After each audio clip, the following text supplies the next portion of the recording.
Welcome back to the Matt Return. I'm AJ Piazza, Alongside Evan Smith. and today we're going to recap the match against Wyoming and preview the journeyman duels. Evan, what stood out to you most in the Wyoming match? Honestly, just the speed of it all. I don't think you could ask for more out of the Nittany Lions. Just 9 out of 10 matches, I believe, didn't go all the way to the finish. First round pins. What? Was it just the 3 in a row? Was there a fourth one that I'm blanking on? I believe how there long was that match was? 3. Yeah, so they had those 3 back-to-back first round falls. The only thing you could have asked for, at least for me, would have been more time to buy another bucket of crab fries, because that match was done in 90 minutes. They shut down those concession stands before I could get through one. Yeah, no, it was the quickest match. I didn't even know it was over. Like, I was trying to write for the last 2, and they were done in like 5 minutes, so it was a little difficult to do, but it was an impressive showing, and Penn State with the shutout win, 54-0, like a football score basically. And yeah,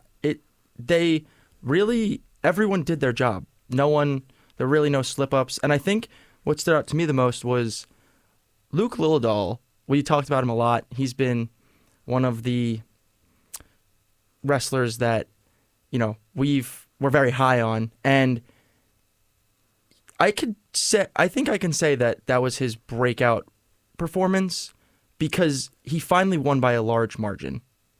Like, what do you think of Lillidahl and how that could affect his ranking in the future? Yeah, I think coming in, this was the first match. Well, you figured Lillidahl was going to win. Yeah. But when you looked at the whole slate of things, you thought he'd probably be the closest matchup. Yep. And he won it 20-5. Yep. So even though he didn't get one of those falls, it's not going to look as flashy on paper, considering, if the rest of the team got falls, he got the tech fall. Yeah. More than you could ask for. And again, we had this discussion last week. The rankings really don't matter at this point in the season. Lillidahl is going to keep working his way up as long as he keeps doing his job. By the time he reaches the end of the year, he'll be ranked top 5 minimum. Yeah, I definitely agree with you. And yeah, he showed a lot in that match, even though, again, he was expected to win, but it was by a large margin. The only match that went all 3 periods and didn't end early was Tyler Kasak's against Jared Hill. That got a little chippy in that match. What were your thoughts on 157? I mean, it was the most fun match to watch. I just remember I looked away for a few seconds, and Kasak had an extra point. And you go, yeah, Hill just slapped him 5 times. Unfortunately, he didn't come to media because I kind of wanted to know what maybe could have triggered the chippiness. Because then, even during the third period, had stopped for an eye poke and then some more extracurriculars out of Hill. So even though, that's just proof sometimes those 3-period matches can be more exciting than the quick finishes that we saw. I think the next 3 bouts were all done in the first period. It's be interesting. Kasak kind of has the ability to maybe get under the skin of his opponents. Yeah. Which is an aspect that's going to be useful when you're not the kind of Strualchi, Josh Barr, Kirkfleet, just win like that kind of wrestler. Yeah. When I saw Hill slap him, did not expect that. And it was definitely there were a lot of things going on that, aren't allowed, but it was definitely very entertaining. It was the only match that went the distance, and it was also probably the one I enjoyed most. But another wrestler that, we've been talking about a lot is Josh Barr. And Josh Barr had another one of those first period, I believe, falls. Did he? Yeah, right? And yeah, he's been very impressive at 197. What do you have to say about how he's been so far? Hey, just phenomenal. I feel like he might have read our coverage where we're talking about him not even being the starter. He took it personally. He's looking like a true national contender at one freshman of the week this week. And he's wrestling like a guy that you wouldn't even tell is a freshman. Like Josh Barr being a freshman, Greg Kirkfleet being a sophomore Kirkfleet is a senior. Mitchell Messenbrink. That was an ultimate brain fart. Mitchell Messenbrink being a sophomore is horrifying for the country because they both look like seniors, 5th years even. So going forward, Josh Barr is a force to be reckoned with. Yeah, definitely. And you bring up Mitchell Messenbrink, who I've said I think he's the best offensive wrestler when it comes to points. And again, he got the victory by a 15-0 tech fall. It seems like he just gets points and in bunches every match. How have you seen his performance this season? He's one of those wrestlers that just the aggressiveness pays off. It's like him, Levi, Haynes, Shane Van Ness are probably the most aggressive offensive wrestlers on the team. And for Messenbrink, he's on another level. Haynes and Van Ness are almost there. We'll talk about this weekend where Haynes can kind of prove himself on that level that Messenbrink's at. But he's a point chaser. It's working out well. Yeah. Is there anything else that really stood out to you? It seems like Penn State really just took care of business, but anything else you have to say on the Wyoming matchup from last weekend? Honestly, when everybody dominates, there's really not much to pick out singularly on the lineup. Also, the fact that they just don't care about the fact that it was a BJC duel. It's kind of interesting to look at. Yeah, definitely. And it was a little bit of a different BJC duel because the upper bowl wasn't open. The crowd was still there, though. A lot of fans showed up. But definitely was a cool atmosphere, I thought, to see almost like a makeshift BJC duel. But yeah, definitely was entertaining to see at the Bryce Jordan Center. But going on to next weekend, Penn State's taking a trip to Tennessee for the journeyman duels. They will be going against Binghamton, Arkansas, Little Rock, and Missouri. They're taking on Binghamton first. What are your thoughts on Binghamton, and how could they match up against Penn State? They can't. It's the short answer. If you look down that lineup, I believe the only matchup that we're looking at there is Josh Barr. Trying to see who he's facing.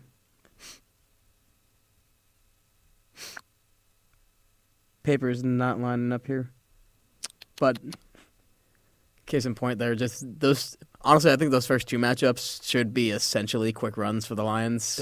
Yeah. Every match this season, there's been the one loss outside of Wyoming.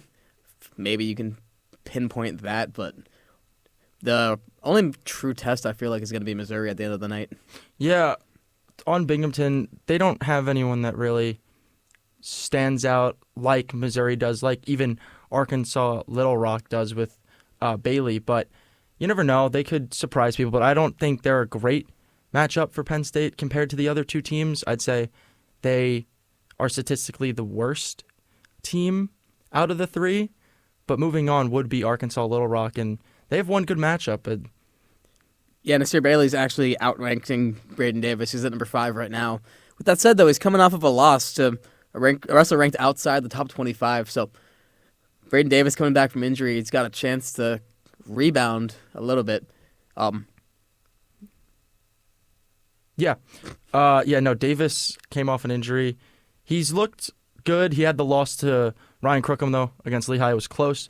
But other than that, he has really been solid and has done what people expected of him so far this season. The match I'm actually going to look at in Arkansas Little Rock would be Stephen Little versus Josh Barr at 197. I think it's another top test for Josh Barr, who keeps honestly proving me wrong. I didn't know if he was going to start at 197. I can't say I knew too much, though, but he's really impressed me, and I think this is going to be his best matchup he's had this season. So I'm curious to see how he's going to perform against Little, who's ranked number 5 at 197 right now. And then the match that you want to talk about a lot, that we'll just get into it. They will wrestle Missouri as their last match of the night. Keegan O'Toole versus Levi Haynes. Evan, take it away. Yep, as was featured in our Collegian Wrestling newsletter. Subscribe to that, by the way. This is probably the second biggest match of the year so far. It's 1A, 1B with Carter Strachey versus Parker Kakaisen at 184. Strachey joins 184. They put him above Kakaisen, but it was always like, that's his one challenge. Levi Haynes, Keegan O'Toole is that guy for him. And they have O'Toole ranked ahead of Levi, which shows the respect on Keegan O'Toole's name. They wrestled before, not for college, like in a national tournament. And Haynes ended up taking that battle. So if he can do that under the college rules rather than freestyle, he's going to be set up as the national favorite at 174. Either way, this is going to have some consequences for the rest of the year. I think most in the country believe the finals will be this matchup. Yeah, definitely agree with you. Definitely the match of the night, in my opinion as well. O'Toole and Haynes, this is the only guy that, people say are the only wrestler that they say is better than Haynes is O'Toole. And I think I'm just really excited to watch this, honestly. I think it's going to be so entertaining. But it's going to be interesting because, as you said, they've wrestled, but not under necessarily the NCAA rules. It was in like a freestyle tournament. So I'm definitely curious to see if that's going to have a factor. I don't think it will. But if you had had to pick one of them, who would you pick to take that? I am leaning towards O'Toole just for their first meeting.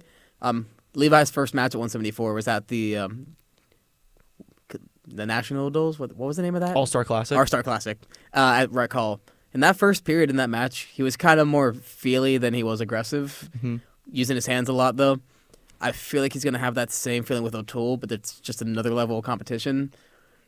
So I think the defending national champion is going to take that match the first time they go off, and then from that, Levi Haynes quickly can learn and adapt for the next time they face. Yeah, again, this is going to be Haynes' toughest test at 174. This is his first year at 174. I agree. I think O'Toole might take this one, but I think it'll be close. It's not going to be anything crazy, but I definitely agree with you. And yeah, I don't really. I think I believe they'll wrestle again at the NCAA championship. I'm just going to say it now. Yeah. I would not be shocked if there was a different result then, just because Haynes will have more experience at the weight class. But for now, I'd have to take O'Toole. Also, we didn't make our predictions for the Arkansas Little Rock versus Penn State match. Who do you have winning that? As a team. As a team, Penn State. Want to focus on that Bailey versus Davis match. I'm going to give Braden Davis the edge there. He's looked good since coming back from injury, and Bailey's coming off of a tough loss. Maybe he's a bit shaken up. So I can see Braden Davis taking that one against a number 5 ranked opponent. Yeah, Bailey, obviously you said, lost to the number 26 ranked wrestler, and maybe that could affect his confidence a little. Davis is wrestling well right now, but for me, my pick in 197, I'm going to say Josh Barr continues to be undefeated and will defeat Stephen Little for his toughest test of so far this season. And then against Missouri, Penn State, Missouri.